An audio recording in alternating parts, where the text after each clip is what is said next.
Teman-teman, my friend, kita jawab lagi nih teman-teman pertanyaan rekan kita. Bang, saya ada perjanjian jual beli rumah. Terus saya panjar bang katanya. Saya panjar 5 juta. Lalu nggak jadi beli rumahnya bang. Apa panjar saya bisa kembali? Gitu. Jadi hal seperti ini banyak kejadian, ya. Baik beli rumah maupun beli sepeda motor, apa sajalah dipanjar. Nah, lalu ternyata nggak jadi, transaksinya batal. Nah pertanyaannya apakah panjarnya itu kembali itu bagaimana gitu kan? Nah kita kan secara umum yang terjadi di masyarakat, menurut pemikiran kita itu bahwa kalau kita panjar sesuatu untuk dibeli, lalu kalau tidak jadi transaksi, uang kita kembali kan. Ada juga yang berpikir bahwa uang nggak boleh balik, kan sudah kamu panjar, kan kamu yang membatalkannya, jadi uangnya nggak kembali lah katanya. Jadi macam-macam. Jadi ini kan, kalau kita bicara hukum, ini kan hukum kalau perjanjian seperti ini kan masuknya perdata. Nah kita baca nih di pasal 1338 KUH Perdata, ya. Ini saya bacakan. Semua persetujuan yang dibuat sesuai dengan undang-undang yang berlaku sebagai undang-undang bagi mereka yang membuatnya. Nah, persetujuan itu tidak dapat ditarik kembali selain dengan kesepakatan kedua belah pihak, atau karena alasan-alasan yang ditetapkan oleh undang-undang. Persetujuan harus dilaksanakan dengan itikat baik. Artinya apa? Kalau kita berjanji dengan seseorang, ya, berarti perjanjian kita itu merupakan undang-undang untuk kita berdua. Jadi kalau dua belah pihak berjanji, ya kan? Nah, kedua belah pihak ini adalah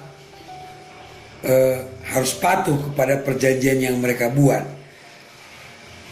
Perjanjian yang mereka buat itu adalah undang-undang untuk mereka berdua, kira-kira begitu. Tidak boleh ditarik sendiri-sendiri, harus kesepakatan, persetujuan kedua belah pihak. Kaitannya dengan permasalahan tadi rekan-rekan. Jadi kalau kita misalnya membeli sesuatu dengan panjar, kita sesuaikan dengan perjanjian kita. Apakah pada saat memberi panjar itu ada perjanjian, ya kan? Apa nanti kalau misalnya nggak jadi uang kembali atau bagaimana? Itulah yang diikuti, ya rekan-rekan. Kalau misalnya sepakat perjanjian bahwa kalau jual beli batal panjarnya kembali, ya kembalikan. Atau kalau kesepakatan kalian panjar tidak kembali, kalau misalnya dibatalkan, itu tidak dikembalikan, tergantung perjanjiannya rekan-rekan.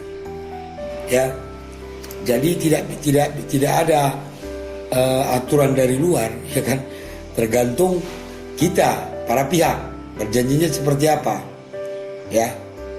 Nah, kalau misalnya salah satu pihak nanti dia melanggar perjanjian tadi, ya rekan-rekan. Jadi misalnya salah satu pihak tidak menaati perjanjian tadi, ya bisa digugat melalui perdata, gugatan wan prestasi namanya rekan-rekan. Minta ganti rugi kita, ya.